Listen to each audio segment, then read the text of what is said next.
Hello there and welcome back to my kitchen where we're about to make some toothpaste.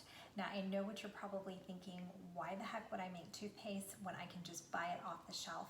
And the reason I want you to make it is because this toothpaste is remineralizing your teeth. We're actually putting minerals back into your teeth, helping with cavities so that you don't get cavities, helping with sensitivity. And if your teeth are anything like mine, because I spent years whitening, my teeth are super sensitive, and when I go back to using regular toothpaste, I notice that the sensitivity is worse. Plus, it's just better for you because you know what ingredients you're using to make your toothpaste. You know what ingredients are going into your body, and it's just a good feeling to know that you're using clean products that are going to be in your mouth. Anything that goes into your body, you want to make sure that it is the cleanest possible product that you can possibly have, right?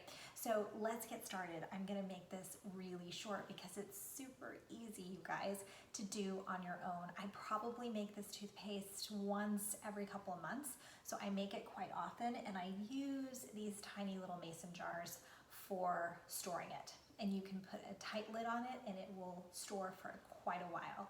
Because let's face it, we just use a tiny bit, a dime size, right, when you brush your teeth. So you don't need a lot. So to get started, we're using calcium carbonate, pure powder, calcium carbonate. It doesn't matter what brand, but of course you want to make sure that the brand you're using is a good one. But this is just the brand that I like, and it's easy to get. It's off of Amazon, so that's another piece of this. We're going to use 5 parts of calcium carbonate. So for me, that means I'm going to use a tablespoon. That may be different for you. You decide as far as what your 5 parts are going to be. Maybe you want a teaspoon just to try this out to see how it tastes to you.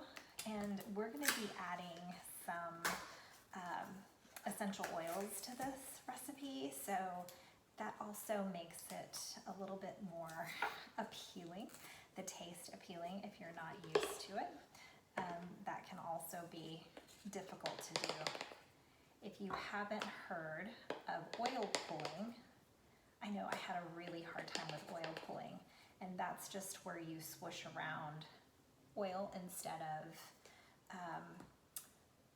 mouthwash. So instead of mouthwash, you'd be swishing around the oil, and that's supposed to, again, take out the toxins from your mouth. I had a really hard time with it before I added in the essential oils. Now, no problem, I can do that. And maybe that might be what's holding you back with making your own toothpaste, because it doesn't have a pleasant taste, I will say, if you're not adding anything to it. So easy.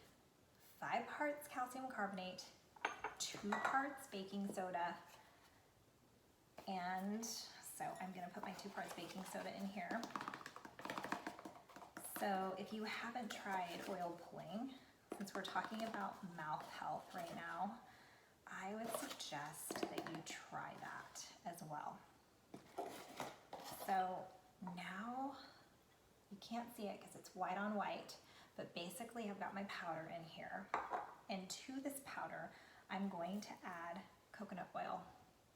My coconut oil, I've warmed it up so that it will be liquid, but typically it comes in a solid, unless it gets, you know, really hot outside, and in San Antonio it can get hot. So you're going to do 3 to 5 parts.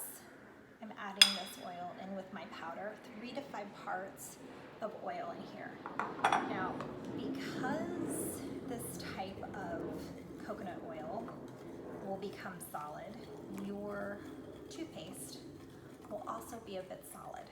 So keep that in mind, and I am whisking because we don't want any lumps or bumps in our toothpaste, right? So whisk away as much as you can. I'm gonna get it the consistency of liquid.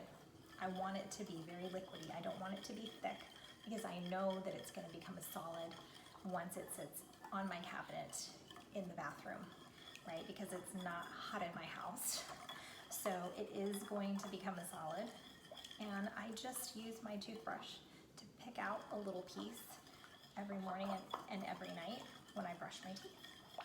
So once you have it all mixed up and you're satisfied that it's all mixed together, I know you can't see that because it's white on white. Probably should have chosen a different bowl, but that's okay. And then I'm gonna add some essential oils. My favorite combination, which I know sounds weird, is peppermint and lavender. Now, when you do this, you wanna make sure that your essential oils are food grade essential oils, right? So I'm gonna do about 5 drops. I know it's a lot of essential oils for the peppermint. This is doTERRA, because I know, again, that I want food grade essential oils going in my mouth. So 5 drops of both the lavender and the peppermint. And then I'm gonna whisk again. And then I'm gonna put it into my jar. Super easy, super easy. Try it, let me know what you think about your homemade toothpaste. All right, my friends, thank you for joining me today. I am super excited to be with you, showing you some homemade stuff. If you check out the homemade playlist, there are several things on there. I plan to add more on there: body butter, body wash, bath salts, some things that I normally do in a workshop type setting. I'm gonna add it in to this playlist of homemade things just for you. Remember, I'm Gina Ramirez. I am a licensed therapist, but I'm also a certified health coach who talks everything health and wellness. And today's topic for health and wellness was homemade remineralizing toothpaste. Until next time, you guys, hit that subscribe button down below so that you never miss a video.